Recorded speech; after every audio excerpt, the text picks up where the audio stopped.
Olá, queridos internautas e telespectadores aqui da TV Mundi, a TV da Nova Era. Nós falamos no programa anterior sobre o Brasil justamente inserido no século XXI. E nós vamos falar de algumas personalidades importantes dentro do nosso sistema da República que deram justamente sustentação para isso que nós vivemos hoje.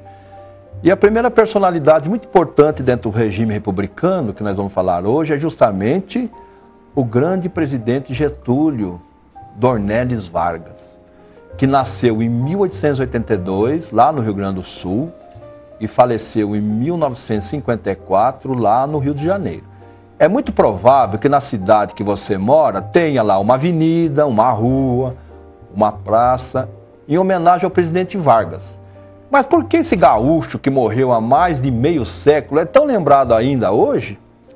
Getúlio Dornelles Vargas nasceu em 1882 na cidade de São Borja, lá no Rio Grande do Sul, na fronteira com a Argentina. Então aí vocês vão ter, né, uma ilustração do grande presidente Getúlio, tá?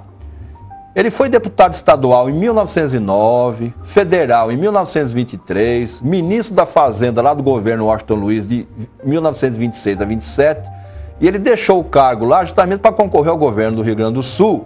E ele foi eleito em 1927, lá no governo dele, ele criou a antiga Varig, que foi a maior empresa de aviação por décadas no Brasil. Então tem aí um avião bonito aí, né, que a gente gosta de viajar, mas a Varig hoje não existe mais, ela foi encampada aí, tá? Então o presidente Vargas, né, graças aí ao desentendimento lá entre os paulistas e os mineiros, no período chamado lá de café com leite, eles se alternavam no poder sem nunca dar chance aos políticos lá, né, dos outros estados. Até que, na eleição de 1930, o presidente lá, Washington Luiz, que representava os paulistas, apoiou lá o Júlio Prestes, que era governador de São Paulo também, e ele quebrou lá um acordo que vinha a longa data na sucessão presidencial. Então aí vocês têm também uma ilustração aí do Washington Luiz, lá e do Júlio Prestes, tá? Os mineiros não aceitaram, né, e lançaram lá o Vargas, presidente e vice o João Pessoa, criando uma aliança liberal, que ficou por muitos anos no Brasil, mas o candidato Prestes vence as eleições e líder dos estados derrotados, ele articula lá um golpe, tá?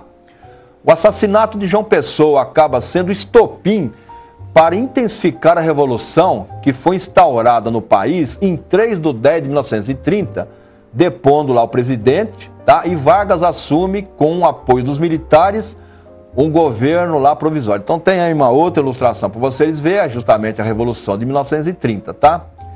Os primeiros anos de Vargas no poder, eles foram marcados por vários conflitos internos. Em 1932, a população de São Paulo se revolta e pede uma Assembleia Constituinte, né? Essa revolução chamou-se Revolução Constitucionalista. Então também vocês têm uma outra imagem aí. Por quê? Porque Getúlio Vargas simplesmente pegou e rasgou a Constituição de 1891, tá? São Paulo perde a guerra, mas em 1933 é convocada a Constituinte, né? Que foi justamente proclamada em 1934, e essa Constituição teve muitos avanços sociais, e Vargas lá ele foi eleito dentro dessa Constituinte por mais 4 anos. Então aí tem uma outra referência, né? Daí da Constituição de 1891, que o Vargas tinha rasgado, e essa nova de 1934, tá? Olha só, pessoal, no governo dele, de 1930 a 34, olha o que ele criou. A Ordem dos Advogados do Brasil, o Correio Aéreo Militar, a USP, o Conselho Nacional do Café. Ele criou já naquela época o horário de verão, Correio, a Consolidação da Lei do Trabalho, o Instituto do Açúcar e do Álcool e o IBGE. Em 12 de 10 de 1931, é inaugurado lá no Rio de Janeiro o Cristo Redentor. E hoje está aí dentro das 7 maravilhas do planeta.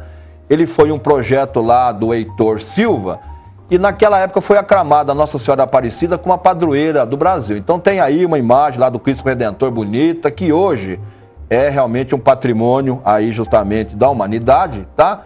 Muito bacana. Então, pessoal, nesse primeiro bloco, a gente falou sobre um período justamente aí da Revolução de 1930 e um período justamente também do governo do Getúlio Vargas, tá? Que fez realmente um primeiro governo muito tumultuado, principalmente de 30 até 37, né, dadas as reivindicações que existiam, aí, principalmente dos paulistas, com relação, em especial, à Constituinte, tá? Então, pessoal, nós vamos fazer um pequeno intervalo. Não sai daí não. Hoje nós estamos falando de uma grande figura brasileira que realmente tinha uma visão de futuro, que é o presidente, tá, Getúlio Vargas. É só um minutinho e nós já voltamos.